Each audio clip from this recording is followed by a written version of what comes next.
Indian പ്രസിഡന്റിനെ convoy പോകുമ്പോൾ ഇത്രയധികം വണ്ടികൾ എന്തിനാണെന്ന് ചിന്തിച്ചിട്ടുണ്ടോ? ഇന്ത്യൻ പ്രസിഡന്റ് ഒരു സംസ്ഥാനം വിസിറ്റ് ചെയ്യുമ്പോൾ സെക്യൂരിറ്റി ഇൻചാർജ് 2 പേർക്കാണ്. ഒന്ന് പ്രസിഡന്റ്സ് ബോഡി ഗാർഡ്, 2 അതത് സംസ്ഥാനത്തിന്റെ ലോക്കൽ പോലീസ്. പ്രസിഡന്റിന്റെ കോൺവോയുടെ ഫ്രണ്ടിലും ബാക്കിലും സെക്യൂരിറ്റി പോകുന്നത് ലോക്കൽ പോലീസിന്റെ വെഹിക്കിൾസ് ആയിരിക്കും. പക്ഷേ ഇന്നർ സർക്കിളിൽ, അതായത് പ്രസിഡന്റിന്റെ വണ്ടിയുടെ ഫ്രണ്ടിലും ബാക്കിലും പോകുന്നത് പ്രസിഡന്റ്സ് ബോഡി ഗാർഡിന്റെ വണ്ടികളും. ഇതിന് പുറമെ കോൺവോയിൽ ആന്റണി ഒക്കെ ഉള്ള ഒരു സിഗ്നൽ ജാമർ വെഹിക്കിൾ ഉണ്ടാവും. കോൺവോയുടെ ചുറ്റുമുള്ള എല്ലാ സിഗ്നൽസും ജാം ചെയ്ത് ബോംബ് അറ്റാക്കുകളും ഡ്രോൺ അറ്റാക്സ് ഒക്കെ തടയലാണ് ഇതിന്റെ ലക്ഷ്യം. കൂടാതെ എമർജൻസി സിറ്റുവേഷൻസിൽ പ്രസിഡന്റിന് മെഡിക്കൽ കെയർ വേണ്ടി വന്നാൽ അതിനാവശ്യമുള്ള ഡോക്ടേഴ്സും മെഡിക്കൽ എക്യുപ്മെന്റ്സും ഒക്കെ ഉള്ള ഒരു വെഹിക്കിളും ഈ കോൺവോയുടെ ഭാഗമാണ്.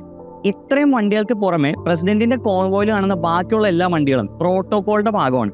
പ്രസിഡന്റ് ഒരു സംസ്ഥാനം വിസിറ്റ് ചെയ്യുമ്പോൾ പ്രസിഡന്റിനെ സ്വീകരിക്കുന്നത് ആ സംസ്ഥാനത്തിന്റെ ഗവർണറും മുഖ്യമന്ത്രിയും ആ സിറ്റിയിലെ മേയറൊക്കെ ആയിരിക്കും. അതുപോലെ തന്നെ പ്രസിഡന്റ് ഒരു ഫംഗ്ഷൻ അറ്റൻഡ് ചെയ്യുമ്പോൾ ഗവർണറും മുഖ്യമന്ത്രിയും സംസ്ഥാനത്തെ മന്ത്രിമാരും കേന്ദ്രമന്ത്രിമാരും MP-മാരും MLA-മാരും കളക്ടറും ഉയർന്ന പോലീസ് ഓഫീസറും മേയറും ഒക്കെ ഈ ഇവന്റ് അറ്റൻഡ് ചെയ്യും. പലപ്പോഴും ഇവരെല്ലാം ലൊക്കേഷനിലേക്ക് ട്രാവൽ ചെയ്യുന്നത് പ്രസിഡന്റിന്റെ വണ്ടിയുടെ ഒപ്പം തന്നെയായിരിക്കും. ഈ VIP-യുടെ വണ്ടികളും അവരുടെ സെക്യൂരിറ്റി ഡീറ്റെയിൽസ് ഒക്കെ ചേർന്നാണ് നമ്മൾ ഈ പ്രസിഡന്റിന്റെ കോൺവോയോടൊപ്പം കാണുന്ന വലിയ മോട്ടോർക്കേഡ്. പല യൂറോപ്യൻ രാജ്യങ്ങളിലും ഹെഡ് ഓഫ് ദ സ്റ്റേറ്റ്സ് ഒക്കെ ഇത്രയധികം സെക്യൂരിറ്റി ഒന്നുമില്ലാതെ ജനങ്ങളുടെ ഇടയിൽ ഇറങ്ങി നടക്കുന്നത് നമ്മൾ കണ്ടിട്ടുണ്ട്. പക്ഷേ ഇന്ത്യയിൽ ഇതിനു മുമ്പ് നമ്മുടെ ഹെഡ് ഓഫ് സ്റ്റേറ്റ്സ് നേരെ അസാസിനേഷൻ അറ്റംപ്റ്റ്സ് ഒക്കെ നടന്നിട്ടുണ്ട്.